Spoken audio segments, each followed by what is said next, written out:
Je félicite d'abord le peuple malien, ceux de l'intérieur comme ceux de diaspora, qui se sont mobilisés pour réaffirmer leur soutien à notre logique, qui est le départ du président Ibrahim Boubacar Keïta par son incapacité à trouver des solutions à la crise qui mine notre pays.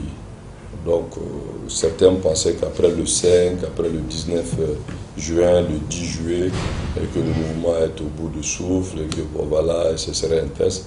Et ce test a prouvé que, en réalité, le peuple malien est dans une dynamique de changement. Un changement qui doit, et j'insiste, rester républicain et conformant à la loi. Donc nous sommes satisfaits de cette sortie qui n'a fait que confirmer la volonté du peuple malien à sortir de ce régime chaotique. Cette information de décédé suite à ce gazage de forces de l'ordre, je ne suis pas au courant, je viens de l'apprendre de vous.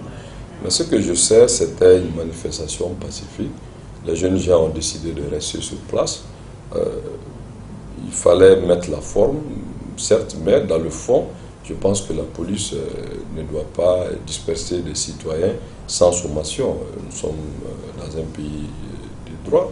Je pense que, bon, si c'est que le peuple veut décider dans un endroit public qui ne porte préjudice à personne, honnêtement, tout le monde est convaincu que la brutalité de ce régime ne date pas d'aujourd'hui. Souvenez-vous, à Gao, ils ont tué des gens, à Sikasso, ils ont tué, à Kaï, ils ont tué. Et donc, ils ont tiré aussi à Bamako, notamment dans les domiciles et les mosquées de l'imam Diko. Donc, ce régime, vraiment, a trop de sang sur les mains et qu'il faut vraiment, conformément à la loi, créer les conditions vraiment que force reste à la loi. Mais la loi doit être aussi pour tout le monde. Aujourd'hui, vraiment, ce régime-là doit rendre compte au peuple malien, d'où nous sommes convaincus que ce combat est légitime. La CEDEAO, c'est une communauté ouest-africaine, le Mali est membre fondateur, donc nous nous félicitons que nos pays voisins se soucient du Mali. Mais au-delà de ça, je crois que le problème malien, sa solution est malienne. Nous sommes tous des Maliens, je pense que le blocage, c'est IBK. C'est lui seul qui ne comprend pas quelle est la dynamique qu'il faut. Aujourd'hui, de mon point de vue, honnêtement, je pense que la recette CEDEAO ne marchera pas parce que, regardez aujourd'hui, certains pays voisins, les chefs d'État qui voulaient être des donneurs de leçons, sont aujourd'hui en difficulté dans leur propre pays. Parce que le peuple ne peut plus accepter que des chefs d'État vraiment sortent de la légitimité, se cacher derrière la légalité. Ce qui se passe au Mali, tout le monde a reconnu que la crise est multidimensionnelle, que l'incapacité du président Ibeka à trouver des solutions ont fait que tous les Maliens sont convaincus qu'il faut tourner la page de l'IBK. Mais là où je suis d'accord, il faut rester légaliste. Alors que même la CEDEAO sort de la légalité. Et donc du coup, si elle sort de la légalité, j'ai l'habitude de dire qu'à un problème politique, il faut une solution politique. Je pense qu'il est aujourd'hui important, au-delà des récriminations, au-delà des difficultés, de chercher à sauver le Mali. Sauver le Mali, pour moi, tout le monde doit jouer sa partition. Et nous pouvons, nous devons et nous allons trouver la solution.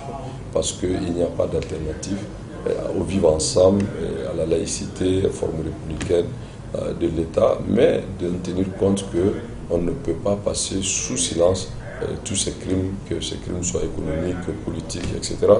Je pense que ce blocage-là, parce que le régime a peur de poursuites. Et en démocratie, quand on ne peut pas s'assumer, on ne peut pas rendre compte au peuple, ça veut dire que vraiment il y a un problème. Donc ce problème aujourd'hui, il faut vraiment transcender. Et pour moi, la démarche de Goodluck Jonathan a montré ses limites. Il faut vraiment trouver une recette endogène, c'est-à-dire que le peuple malien, à travers ses propres moyens, ses canaux de conciliation, peuvent être utilisés parce que nous sommes un grand pays, un grand peuple. Je pense que le blocage, c'est Ibeka lui-même qui ne pense qu'à lui. Sinon, moi je pense que si toutes les forces vives de la nation sont conviées au problème du Mali, sans faux fuyant, ça a priori, je pense que nous pouvons trouver des solutions et prouver au reste du monde que nous sommes un grand peuple. Nous allons sortir, probablement la réunion décidera ce soir pour confirmation. Le vendredi, je pense que, alors si ce qui a été proposé est maintenu, Le vendredi, nous allons faire un grand rassemblement. Au-delà de ce rassemblement, nous avons prévu beaucoup d'activités qui, en tout cas, qui prouvent notre détermination vraiment à faire plier le régime de Ibeka démocratiquement. Donc, vendredi, s'il plaît à Dieu, je crois que si la date est validée à la réunion aujourd'hui, nous allons sortir.